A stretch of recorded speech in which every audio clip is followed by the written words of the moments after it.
That's channel 130 AVS, and that's if you are a Flow subscriber. If you are, however, subscribed to AMPLIA network, you can simply tune your television to channel 102 on the AMPLIA network, and you would have us live in studio.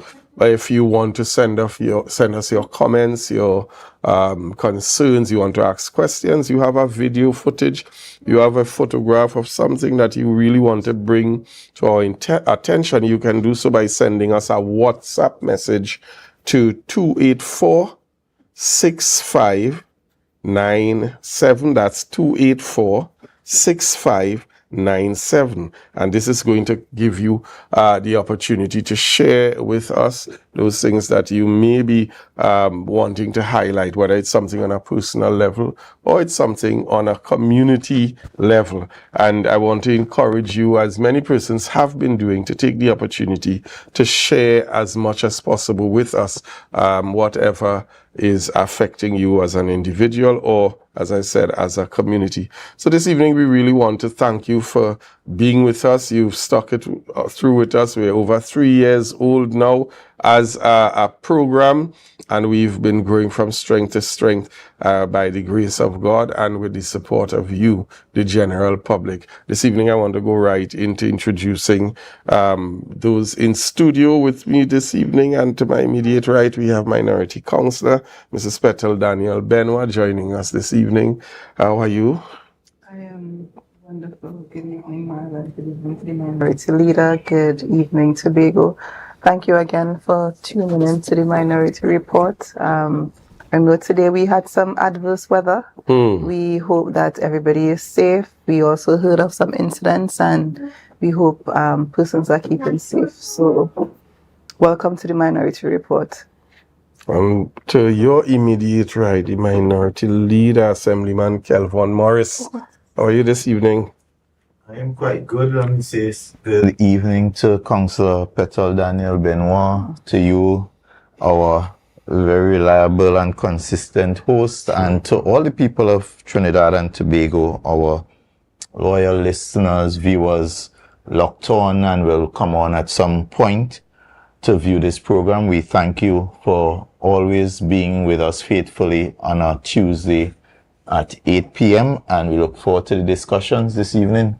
Yes, indeed, and I am really glad that you began like that in terms of looking forward to the discussions, because it seems as if as time passes that things begin to become even more serious in some of the areas that we have been looking at, some of the things that we've been unveiling and exposing, and a fitting title to tonight's program. The title is An Encroaching Dictatorship. Because what we're seeing now, a lot has been said over the last couple of weeks, not just on the program, but in the public domain, on the media and so forth. And we are now seeing a different level of attempt to literally suppress information, to suppress the rights of individuals who, I think freedom of speech is still something that is applicable in Trinidad and Tobago, freedom of choice and so forth, and persons willing to now be a part of the conversation, even those things are being challenged. And I think that what we've seen over time has been attempts by this administration and many of the minions that serve as well in the administration to simply purport a narrative that if you don't like it, just shut up. Just accept whatever it is we have been saying and doing. And so we've now seen a different angle to it, a number of attempts now being made to silence individuals from participating in what is in fact public conversations, public discourse, information that has been made public. I want the Minority Leader to weigh in on this part of the discussion, because I know that you of yourself would have the attempt has been made to even silence the Minority Leader, who is the representative voice of the people of Tobago, to hold the administration accountable for the way that they manage the resources of Tobago. Minority Leader. Well, there's a saying that, you can't play mass and freight powder. And, in this business of representing the people, and when you stand for people, you know that it comes with a price and at a cost. And therefore, perhaps this is but one of the roads that you have to walk when you are in positions of leadership and standing for the rights of people. There will be people who will attempt to muzzle you. People would try to, beat you into submission and push you into a corner. But this young man that stands or sits before you here tonight is one that is not afraid to walk when I believe it is based on a principle of right being right and wrong being wrong. And I would always stand on that principle, and I would always stand in defense of the people of Tobago.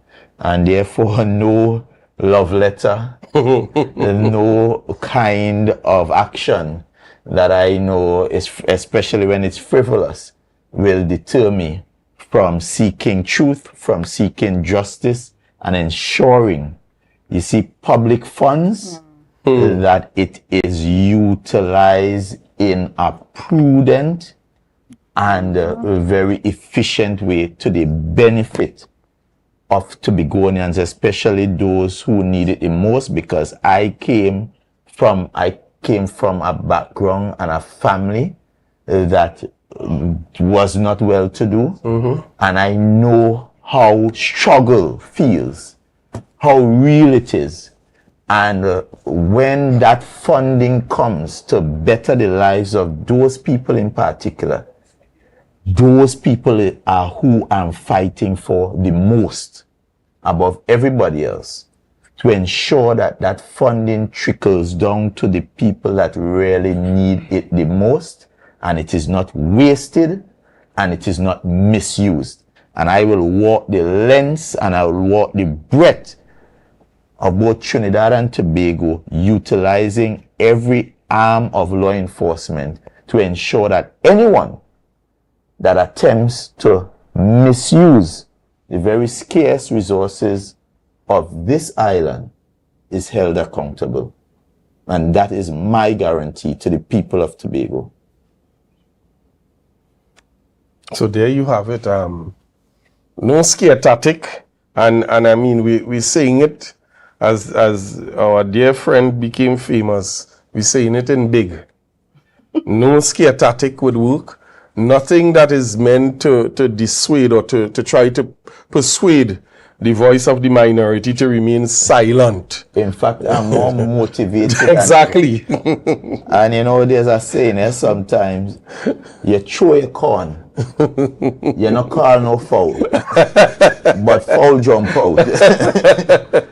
Because you would, and I'm sure everyone would have seen my various posts, and at no point did I name any individual. But yet we are seeing people crawling out from their shells. Correct. If you not get cocoa in the sun, Don't look for it. not look for it. And it says to us that very thing, because it shows a level of fear that is creeping into persons involved. We're now seeing an attempt by the administration to totally distance the secretary from the incidents that we have heard and things that we have in fact been seeing taking place in the Division of Health and in the TRHA, over which the secretary has full responsibility.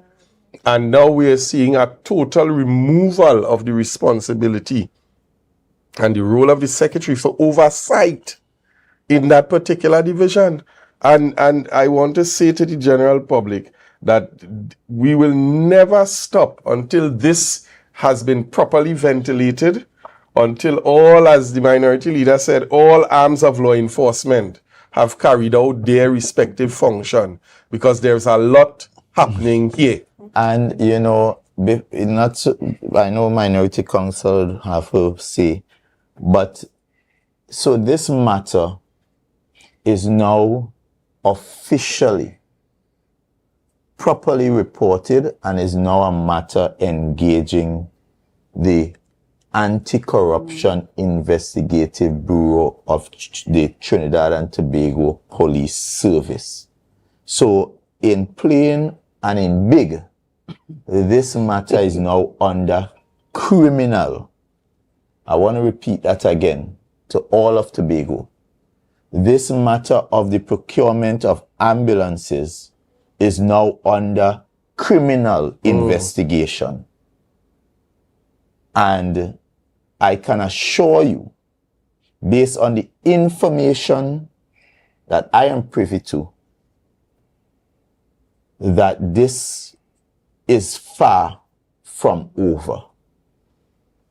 Yeah, it is quite unfortunate where we are as an island in Tobago, because we have to continue to remind Tobagonians that prior to this administration coming into office, they campaigned on greater accountability and transparency.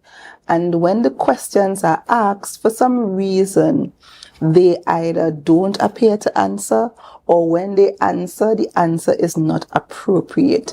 And everything that is said in the public domain originated from a question that was asked in the House, first to the Secretary, inquiring about the board of the TRHA. And at that time, the Secretary indicated that this was in March. I think it was the 26th or 27th of March. And the Secretary indicated that the board was not in place. Yeah. We have no further information from that time to now that a new board was installed. There was no information in the public domain, no information on social media, no information on the official web pages of the Tobago Regional House of Assembly. So the information in the public domain is that no board was appointed.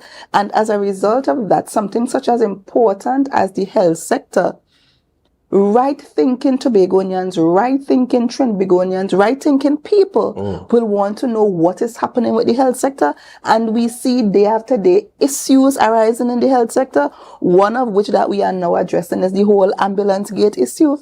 So if there are questions to answer, why is there an attempt to bully people into submission, victimization, and everything to prevent you from asking the question or prevent you from speaking?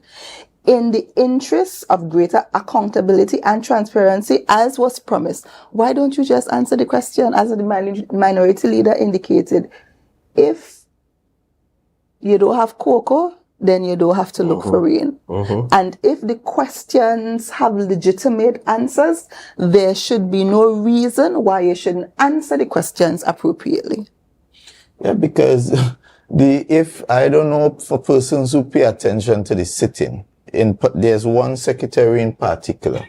It has gotten so ridiculous that the secretary now, I would say it appears deliberately avoids answering questions. So the secretary is either not present, or in the last sitting, the secretary did not even have the courtesy to inform the House that she was going to be late. So not even her colleagues knew where she was. And so completely missed the questions and answer. Very important questions on the still to be accounted for Tobago Rhythm and Soul initiative. And of course, now that we are seeing so many things playing out with artists and paying artists and how artists can then determine and not paying back, we have an artist in that event that we know that was announced and advertised and then last minute pulled out. And we were told some payments were made. Up to this point, the Tobagonians don't even know if that money was reimbursed. And those are important questions to which his secretary does not even believe or care to show up to account to the people of Tobago, because I continuously remind them, these questions are not for Petal or for Kelvin. It is questions for the people of Tobago, and it tells the people of Tobago how much you care about them, how correct. serious you are about accounting to them, and the fact that they continue to avoid reporting to the people of Tobago should indicate where their priority lies, how much they really believe Tobagonians are important, and whether they care to even account to the people. And this is what we are facing overall, is a clear sense of a lack of accountability. Right? When you look at Ambulance Gate, from the very beginning of that process all the way to the end, there has been a lack of accountability. Yeah. And it's very interesting again, Minority Leader Tobagonians, the moderator, Mr. David. We asked this specific question in the House. The Minority Leader asked at one point in time, I asked at one point in time, the whole issue of ambulances. And again, the Secretary did not answer the question appropriately. The last one the Minority Leader asked was in terms of the procurement process.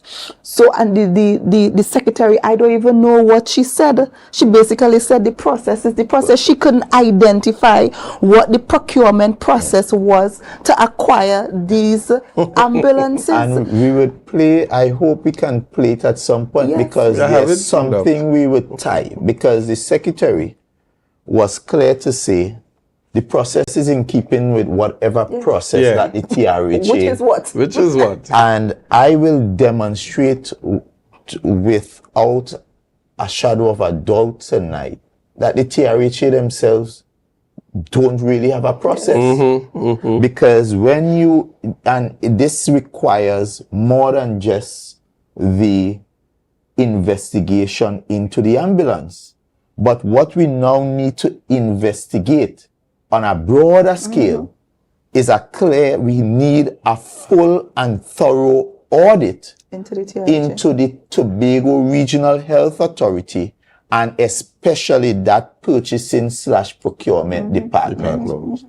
And it also leaves question as to what is the role, in keeping with the Act, the Secretary is to provide general direction and control. So the Secretary could not provide the appropriate answer in the House, but you have the Chairman of the Board and the CEO coming to give all sorts of information to the people. Where else should the information be provided other than in the House when the questions are asked? Why you can't answer them? And it's only when public pressure is brought to bear that, because you can't hide anymore, you try to come out and bully people, try to come out and be arrogant, try to come out and make people feel as if they are not to ask any questions. I watched, and the board believes, as you use the right word, that board believes that it can bully Tobagonians into submission. The leadership of the board appears to take on a tone that I am better than you all.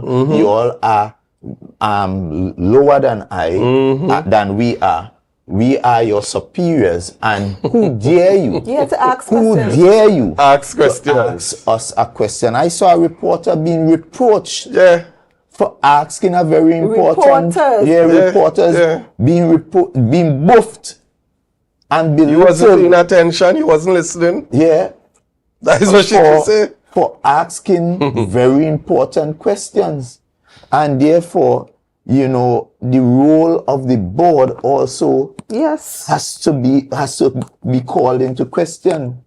Because when you look at what transpired in terms of the procurement processes for a number of things, you have the incinerator, where you have an incinerator, it is alleged, came into the country, cannot be installed where it was designated to be installed because the dimensions are off. It is now, my information is, it is being stored somewhere where we are paying thousands of dollars in rentals. And up to now, the incinerator cannot be installed, and we are paying hundreds of thousands per month to a get rid of company this. to burn biohazardous Correct. waste. So under this current board, there is a number of questionable procurement acquisitions. You have issues we still treating with the installation of the CT scan. And if you go on the website and you look at the date when these contracts were awarded to the fact that we still don't have them in place, it tells you that something is Correct. definitely wrong. So we will continue to ask the questions. We will continue to bring the information as we have it as well. And we will hold them accountable. And who vex loss? Correct. And I want us to go right into that explanation that we spoke of, that the Secretary of Health would have given with respect to the procurement and the cost of the ambulances. So, Mr. Director, run that clip for us, please. Assemblyman Morris. Madam Presiding Officer, question number 261 to the Secretary of Health. Assemblyman Brebner.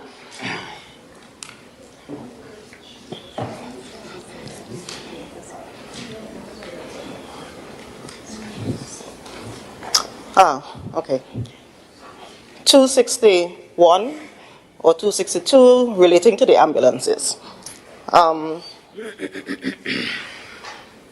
The cost per unit is 1.295 million plus an extended 3-year warranty and factory training at 88,750 per unit.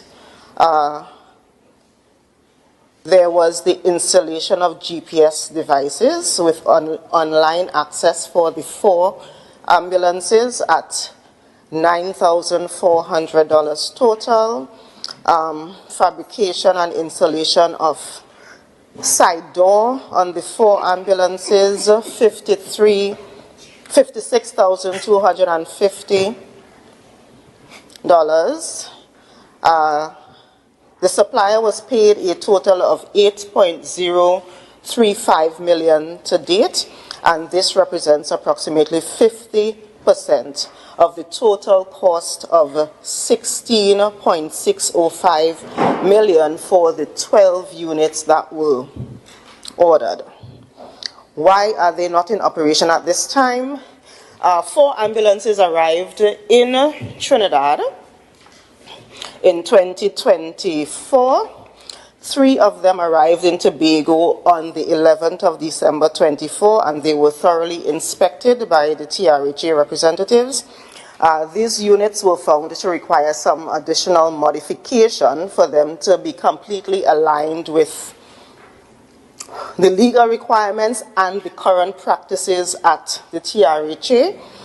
It is estimated that the necessary work on the 4 ambulances that are already in country, those would be completed by the end of March. Assemblyman Morris. Madam Presiding Officer, given the number of modification on delivery, I am quite concerned, and I would like to know what was the procurement process to identify this supplier of a contract of the value of over $16 million. And were they clear? One question at a time, okay, please. sorry. No problem. No problem. Assemblyman Brebner. Madam Presiding Officer, again, the procurement process happened outside of my direct input, but procurement at the TRHA includes detailing of requirements of any service or item, sending out RFPs or RFQs, having the companies provide feedback, and then finally going to the board of directors for approval to go out for the contract or to approve the contract for the particular service provider. And I assume that that is the process that was used in this one, since that is the normal process for procurement at the TREG. Minority. Madam Presiding Assemblyman Officer, Morris. Sorry. given the magnitude of the contract, isn't a contract of this nature requiring perhaps approval at the level of the division and the Executive Council, and therefore shouldn't the Secretary... One question at a time. So did the Executive Council have oversight or approval for the final sum of this contract, and was the contract competitive? That's still two questions. Okay, so let me start. I'll leave the first for last. Was the contract a competitive contract, or again a sole selected contract? Assemblyman Brebner. Madam Presiding Officer, again, I don't know, because the process went through the process. I am not intimately involved in the processes of procurement at the TREG. So I really do not know if there was a single source, sole source, open market. That was not part of my business almost, Madam Presiding Officer. As a matter of fact, legally I'm not allowed to even be involved in the process at that level.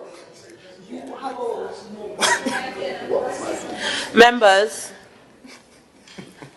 Assemblyman Morris, final question. Madam Presiding Officer, so given that the CEO and even the board they have limitation in what they can approve, was this contract approved by the Executive Council, and therefore was the information available to them? Thank you, Assemblyman Morris. Assemblyman Pollard. Madam Presiding Officer, this contract did not need Executive Council approval, and therefore it did not come to the Executive Council for approval. Exactly. The TREG as a company did it on their own. So we heard what the Secretary said.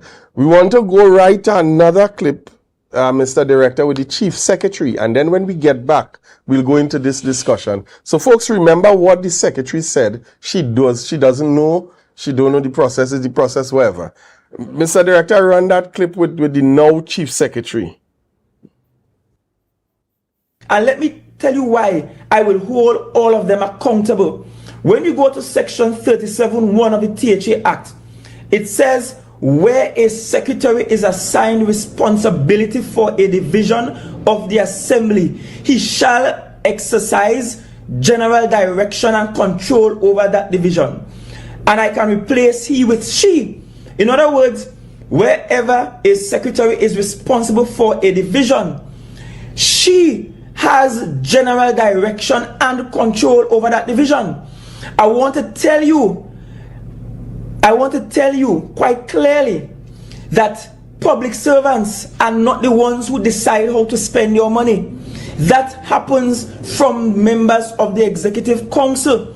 Public servants do not determine when checks are paid to contractors. And by the way, contractors are calling and complaining that they are not being paid for works done. And I want to assure you contractors that when PDP gets into office, we will honor contracts that you have with the THA, and we will pay you for the jobs that you have done, that you have dutifully done, even if we do not agree with the way those contracts were given out. You have done the jobs, we will pay you for the jobs that you have done.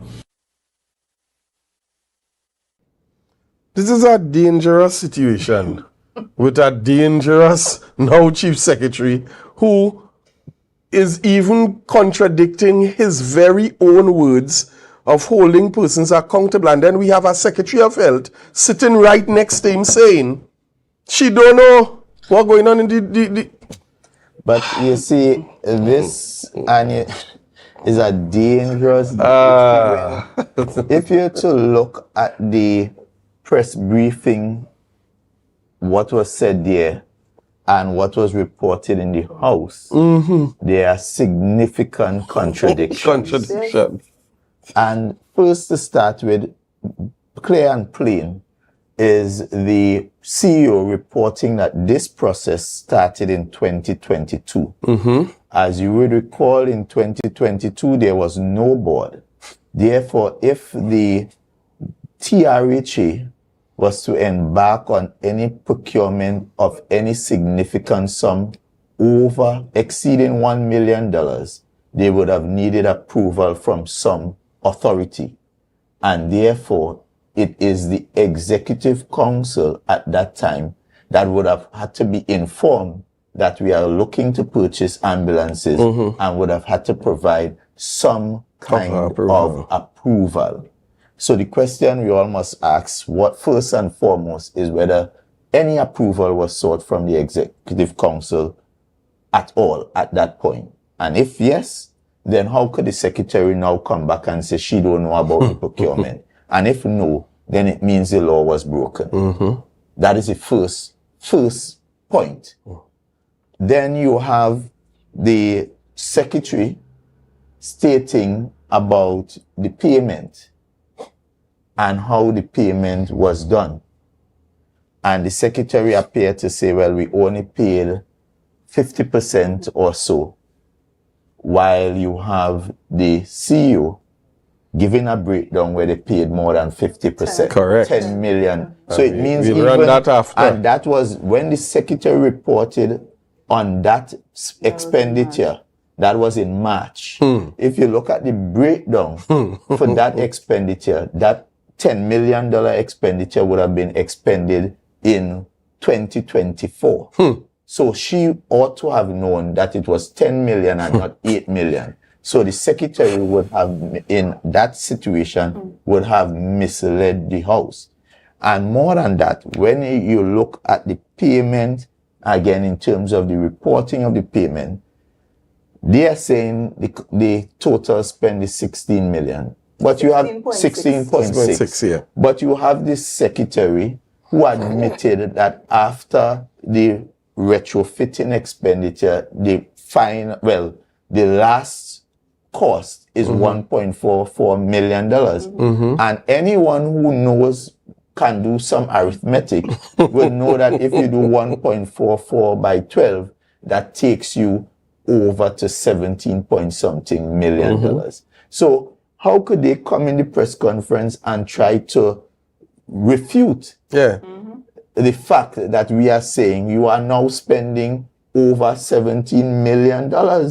And it is more than 17 million. And I keep on saying that everything that is in the public domain is the information that was shared by the Secretary of Health in the House and other places in the public domain. And for that particular question, but it's not only the cost of the ambulances in terms of bringing them here and retrofitting, but it is also the cost of rental, because even while we procure ambulances that we can't even see operating here, we still continue to rent ambulances, and the CEO attempted to go back from way back when the PNM was in power. What was the purpose of that exercise? Foolish. And you know, this is what the CEO attempted to basically downplay the public concern and the public outcry of this very alarming expenditure, when after 2 years we still don't have the use of the ambulances that we actually paid advance for. And we pay for more than the 4 ambulances that they said that were coming. What they don't understand, you see that $6.5 million counting to Begonians? This is the cost of incompetence. Yes. Because whereas we already have the scandalous arrangement of $17.28 million for 12 ambulances that started off at a cost of 5.5 million and continue to climb and climb and climb. You are now paying for the last 2 years $6.5 million to rent, and I want to lease 4 ambulances. You have already paid the cost that would have purchased you at least 3. According to their calculations.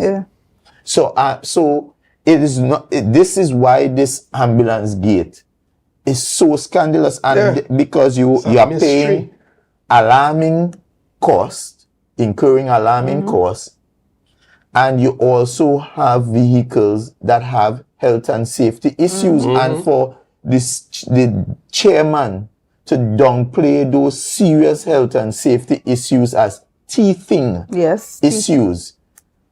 But I don't know where on earth that you purchase a new thing and expect it not to work. And something as new as an ambulance. When you go and buy a new car. If I buy a new car from Massey and I encounter any problems during that period, I will be mad. And we pay for warranty. Because imagine you buy something new that's supposed to provide a service for you. And when it arrives, it's not providing the service, and you sitting down there so comfortable. And then after so long, and all that has happened, you are not of the mind that we should get back our money. What are you waiting for? These are the questions. That's why they don't want us to. Why would you be so tolerating? Because while that is happening, Tobago is burning. Look tonight again. Exactly. Tonight I am being told. So we had the issue of the child, the student, who the Goodwood High School student who went to the Pembroke Health Facility for care, unresponsive, and there was no ambulance present to provide a response. So the doctors had to take her to the Roxborough Hospital. Tonight, I am being told in the electoral district of the chief secretary, Charlottesville, there was an accident there. And after the victim had to wait over an hour and a half for an ambulance to respond.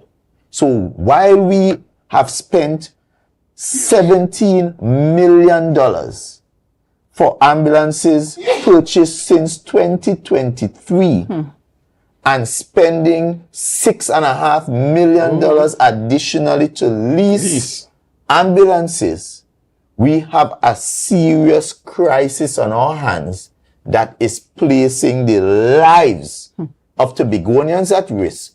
And the chairman, who ought to be the person ensuring that they have the systems in place to provide proper health service and emergency response, instead of ensuring that she does what she is being entrusted and paid to do, she is more comfortable finding reasons to issue pre-action protocol letters to those of us who find this situation unacceptable. To muzzle Tobagonians or to muzzle because people. We are saying this is not good enough. And I'm sure every right-thinking Tobagonian, including those who support the TPP, deep down in their hearts, they know that this situation is not good enough. It is embarrassing. It puts us in a position as if we don't know what we're doing. Where in the world does it take 2 years to purchase ambulances? And when you're getting the foolish excuses about, well, shipping, it's post-COVID and you imagine in 2025 you're still getting excuses about COVID logistical. And then when they arrive, you can't put them into use. When and the ones that actually come, you can't put them into use. Wars going on a year. The ones that actually in the country came to Tobago, not even in a condition to be put to use. Yeah. And the CEO, did I mishear the CEO? Because when the situation... because she liked letters. No, but from the press conference, what I heard the CEO saying is that the ambulance that was recorded, I could stand corrected. If he didn't say that, then... But one of the things that I heard the CEO indicating is that the ambulance that was recorded on social media as being breakdown was not the one of the new ambulances, but So, one of the, I don't know if that I is exactly what he misunderstood said. or So, but we have the footage. But the thing about it, footage don't lie. so you have a new ambulance, And one why would they that's attempt special that, and from the video you actually see the ambulance, what is purporting to be the new ambulance, and then you're seeing the transfer. Yeah. So if there was no issue with the ambulance, why did the old ambulance have to come and rescue the new ambulance who had the patients in there? So the old ambulance had to go and take out the patients from the new ambulance and show the new ambulance how it just climb up. Aye. But So that point that you actually have an ambulance in circulation that you paid 1.4 million. There's another point that they try to believe. They try to make people believe that the folks at TRHA, including the technical people, management and stuff, they don't know about procuring ambulances. But the CEO forgot that the TRHA purchased brand new ambulances in 2015. That's still working. Better than the new ambulances. Yeah. So if they were able to procure ambulances in 2015 without any glitch, any issue, brought the ambulances here, they worked properly, and they are giving us service up to this point. How come in this process you are trying to tell us that they weren't able to identify anyone that could provide ambulances? Same staff. The same staff that was able to procure ambulances in 2015. Correct. All of a sudden became staff that don't know how to procure. Brand name ambulances. Yeah, and brand name. Recognized ambulances. You know, gentlemen, you know what is called. And those ambulances, mind you, we bought them at a fraction of the cost of what we are paying for these ones. Those ambulances, these brand name Ford ambulances were purchased for $530,000 TT dollars. Did they have to be retrofitted? They did not have to be retrofitted. I remember when they were commissioned, they were put to use almost the next day. Well, you expect that from a new vehicle. When you go into the showroom and you take out your vehicle, you expect that you will drive your vehicle right away. I purchased a vehicle about 2 years ago. You thought it was teething problems? From the time I got my keys, I was able to drive out of the showroom and I've been enjoying my vehicle for the last 2 years. No teething problems. And if there's any teething problem, I would have to go back. I'll be very mad at the dealership. And you will go back and I want back my money. Exactly. Or a replacement. Especially if you have purchased an additional 3-year warranty. And that is just your vehicle. Just consider an ambulance. Yeah. Just consider an ambulance. An emergency response vehicle. And you know, you hear this talk about warranty. So you're under warranty.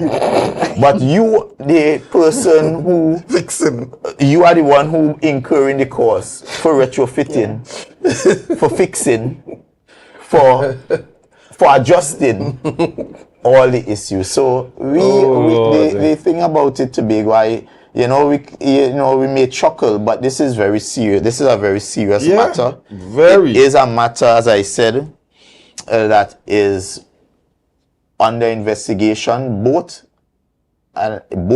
with the Office of the Procurement Regulator. Just today, I had a conversation following up on documentation to be forwarded. But this is properly reported and attracting the attention of both the Office of the Procurement Regulator, because anyone who understands procurement and the current Procurement Act would know, based on what was explained to us in that press conference, that there are many procurement gaps and I dare say breaches based on what was explained to us. And I will not go into the details of what, but they were clear. Just based on what they reported, there were clear procurement breaches, and I'm sure the OPR will be very interested in that. And then there are matters even deeper below the surface for the Anti-Corruption Investigative Bureau to deal with. And there are still persons who seem to not understand the maths in terms of the vehicles. Okay. So I would want the director just to pull up that short clip with the breakdown of the pricing, what was actually said in the press conference, so that persons can have an appreciation for the fact that one thing was being said, but the information put up didn't even verify the information that they were saying. Mr. Director, you could run that clip for me. As it relates to the ambulances, 3 ambulances would be delivered to the Tobago Regional Health Authority on Friday, 28th of March, 2025. A 4th ambulance will be delivered within 2 weeks thereafter. The 4 ambulances are operational and will be placed on... What we have actually paid, the years that we have paid it, based on the invoices provided by BMT to the Tobago Regional Health Authority. If you would note that the total sum paid to BMT thus far on receipt of 4 of the units, on delivery of 4 of the units, we saw 3 at the commissioning phase, and the 4th is in Trinidad and will soon be with us in Tobago, is $10,387,500. And on the initial purchase, for all 12 ambulances, the outstanding sum is $6,217,500. The facts. So here again, they're even contradicting themselves, and the wider Is it conversation contradiction is or misleading? Because the secretary misleading the House. That question was asked this year. If you look at the dates on the payment, yes, that's why we put it up. 2024, and the total is $10.3 million. The secretary said that $8 million was paid. Yeah, 50%, $8 million. And you know, and you have to ask yourself if that was an accident or if it was deliberate. Because what you would recognize is that in a real sense, by September 2024, we would have paid more than 50%, almost 65 to 70% of the value for 12 ambulances, when at that time we had received zero. Correct. All right? And we start paying since 2023? So we start paying 2023. The other thing as well, and this is what they have not addressed. 3 invoices. Why was the original award for $5.535 million? And where is the approval, or where is the process to show that the award, the process, the amount was adjusted, the contract was adjusted? Where are those documents? And who would have administered over that process of adjustment? Because it cannot be accepted that because we got 4 at 1.296 and we went with this company, we are just going to add numbers and say, well, give me 8 more. Procurement doesn't happen like that. The law doesn't allow for that. And therefore, it will be very interesting to see who approved the amendments to the order and what was the justification for those amendments.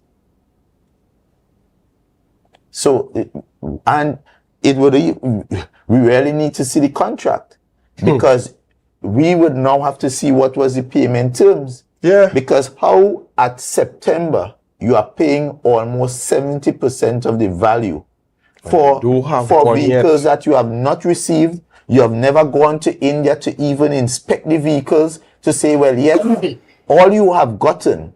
This is recklessness. This is dereliction of duty to protect the public's interest, because you're purchasing vehicles. This isn't no simple purchase. This is millions of dollars. Yeah. And no one has gone to verify what you said you are supplying.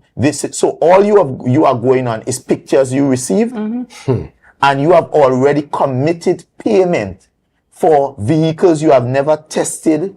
You have no idea as to their roadworthiness. You have no previous experience of using these vehicles. You don't even know whether they are fit for purpose.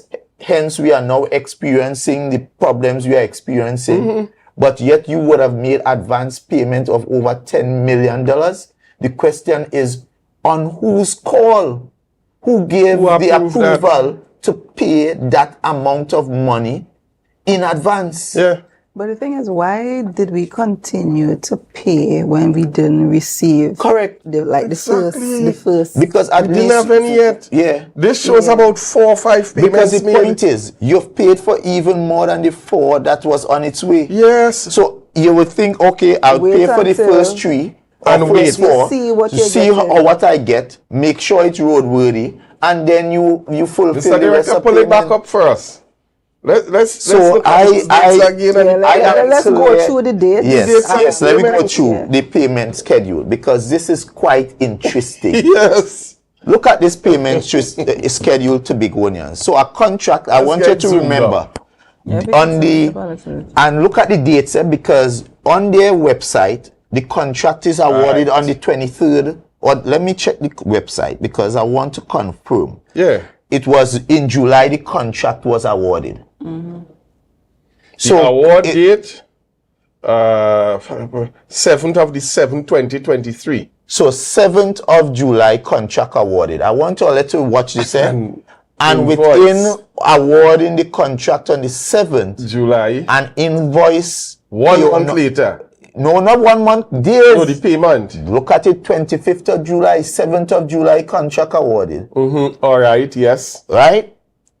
The invoice comes in on the 23rd of July, and then you're correct. 1 month later, well, no, days after receiving the invoice, payment is made in August, right? So 50%, almost 50% of the value of the original invoice amount is paid. Yeah. We see a small payment for 267,000 paid again. It would be interesting to know what that is for. Which is... And then on the 6th of April, that's 2025. 2025, you're seeing a payment for 2.85. That is it. I don't know if it's an error because you're seeing 16th of January, a separate 2024. Marilyn, just have the because I want to see the column before. Go back to the left, right. Right. So the date was 11th of January 2024. So, okay. On So this one, they issued 3 different purchase orders. So it means there have to be 3 different contracts. Yes. But if you're buying a fleet, so clearly they broke up the contract. So the contract is broken up and the loss is clear. Okay. Let's leave that part there. So you have 3 different, so you have 3, it's break up in 3 parts, basically. So you have 3 orders, 3 orders. You have 3 because you have 3 purchase orders. One issued on the 25th of July. One issued on the 11th of January. 7 months after. 2024. And one issued on 8 months after. on the 19th. But you will of August. Right, 2024. 2024. Right? And it appears so 12, so it appears that they would have ordered them in 4s. Yeah. Yes. Correct. Right? So we have 4, 4, 4. Right. So each 4 is 5.535 million. So by 4th of September. 4th of September, they paid $2.7675 million towards the first invoice by August of 2023. Then in January, they paid, so they're paying 50% on the next invoice. On every invoice.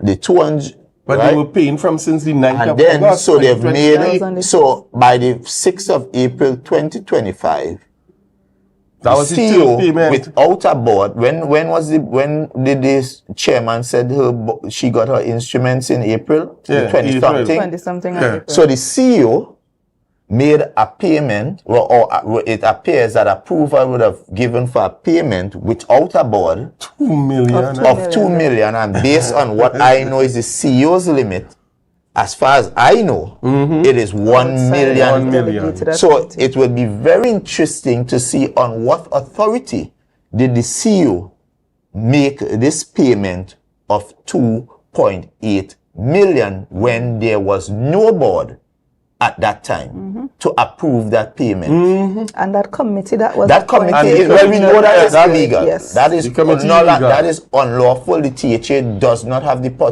authority to put any Oversight steering committee. committee Yeah. in place in the Crazy. TRHA. The THA does not have that authority. So that is unlawful, and I am sure that will be shut down. So it will be interesting. See that payment in 2025 of $2.85 million. Yes.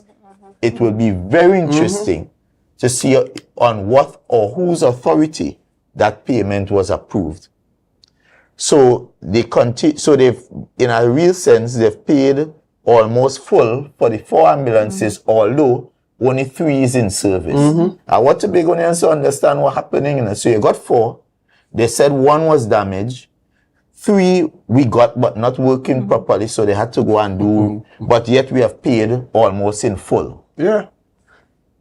We haven't seen or heard, as far as I know, those other 8 ambulances still not in service. We don't know what happened. They're not to in them, Tobago. but we have paid almost 50% on each batch of those 4.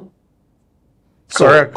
To That a was the down total payment. of over $10 million. Interesting. Very interesting. So I think this press conference left more questions. Of course. Marcus, it was a press conference laced in contradiction. Exactly. And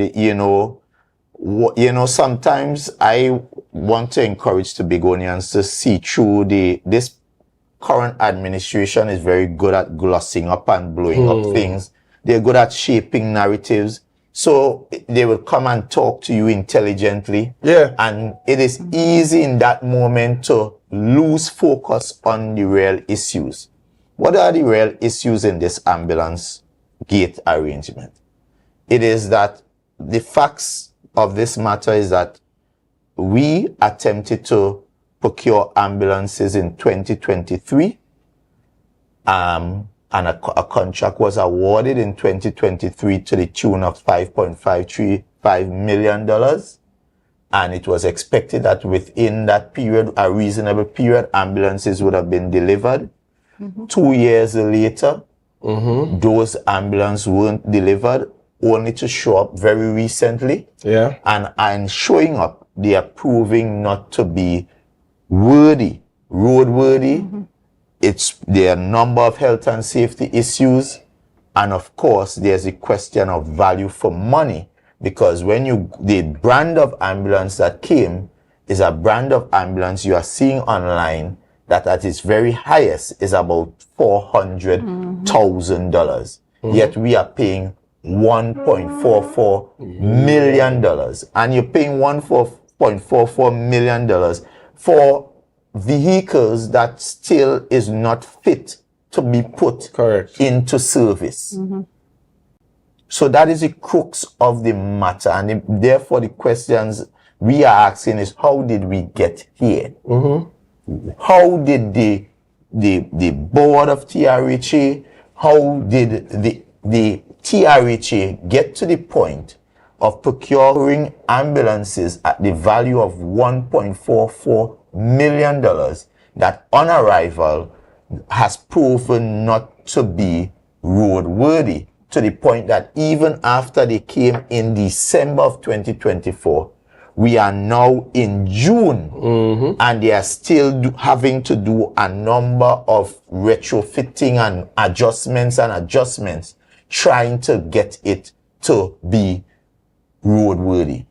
How did we get here? Those are the crux of the matter, and while that is happening, we continue to spend an exorbitant amount of money leasing ambulances to the tune of over $6.5 million. And So, no, Minority Leader, I want persons to understand the gravity of it when asked the question, because you're asking, how did we get here?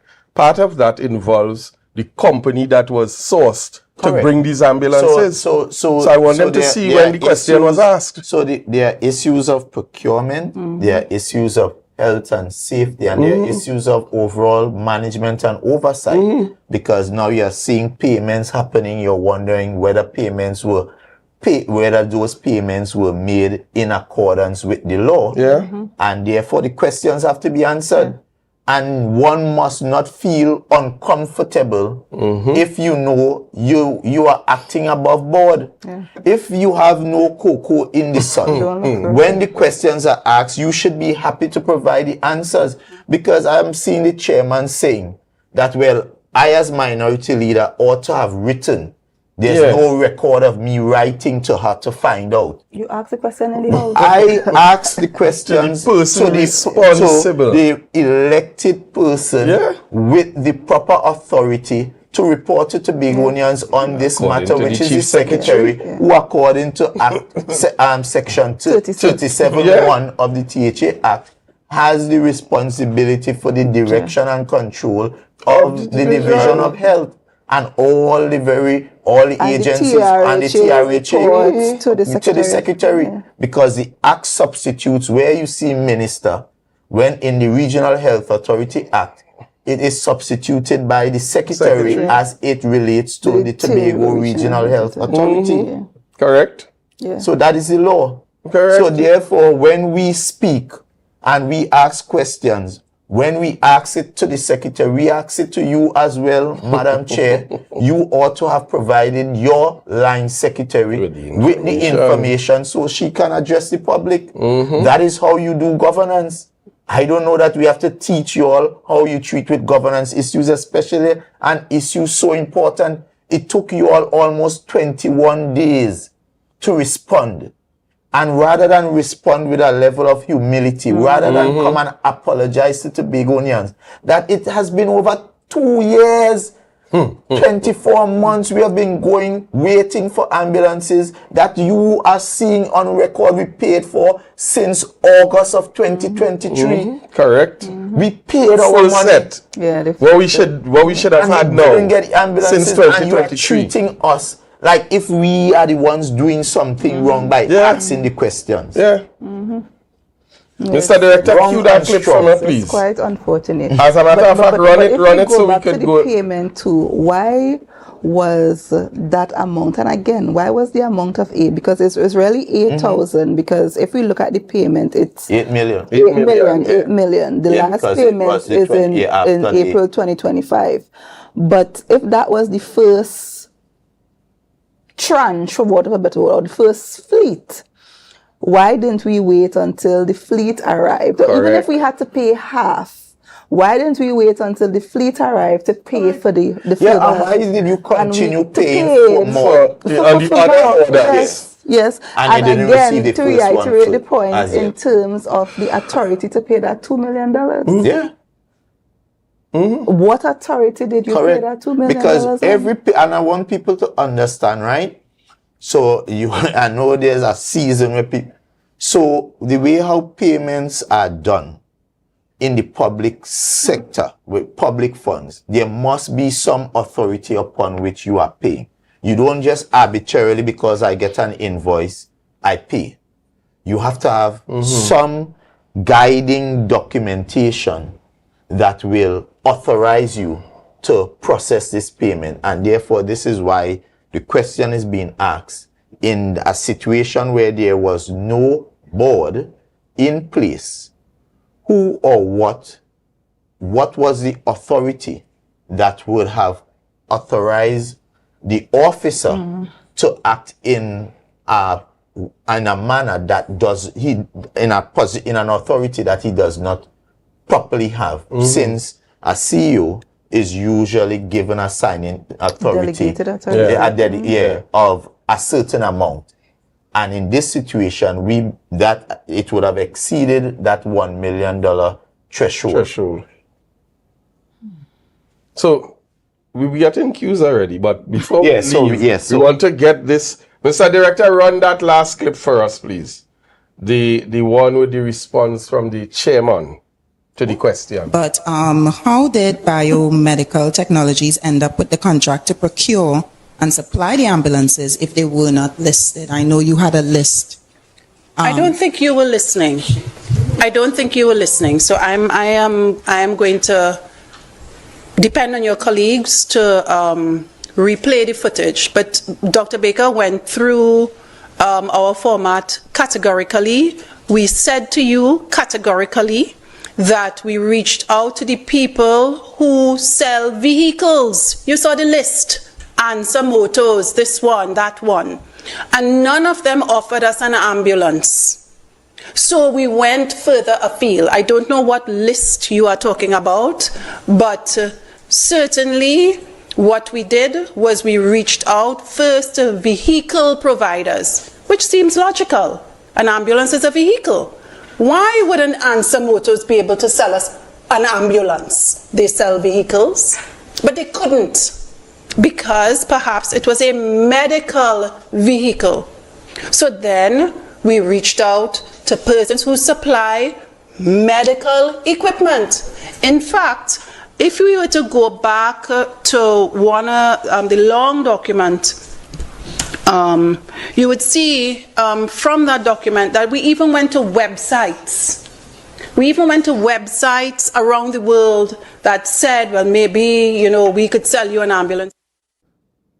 So now that the chairman upset, you heard what she said? She contradicted everything that even the CEO would have spoken to with respect to this entire process with the company that was selected. And if she's saying that what they wanted to purchase was an ambulance and they weren't getting that, why is it you buy the same thing to retrofit? Well, the point is as we close off, and this thing is under investigation, and these contradictions will unravel itself. Because you're seeing where they said Answer and someone else provided a quote for 1.4 and 1.7 million, but they didn't find that and they went out back. But then you're now saying, well, Answer didn't provide, say they couldn't provide. Yeah. So which one is it? And the irony is you're saying that was too much money to spend, 1.4. But we are now spending in excess of $1.4 million on lesser brand, for an unknown brand. That is like you refusing a beer to spend 1.4 million for a BMW, but then you go and spend $1.4 million for a Nissan. Yeah, or yeah. Right? So, Tobagonians, trust me, whole pass and whole faith on this one. No pun intended. Whole fast and whole faith. So all shall reveal itself in due course. And I can smile on this one because I guarantee you all, this one is going to be a big one. So we have been asked to wrap. We have news at 9:30. But folks, we really want to thank you for supporting Minority Councillor, Minority Leader. We definitely not going to give up on this. And we really want to say to you guys listening in, keep spreading the information. Stay locked on, stay logged on. Next week, Tuesday, we are back with full force. No pun intended again. So folks, we want to say have a wonderful night. Stay prayed up and keep God first.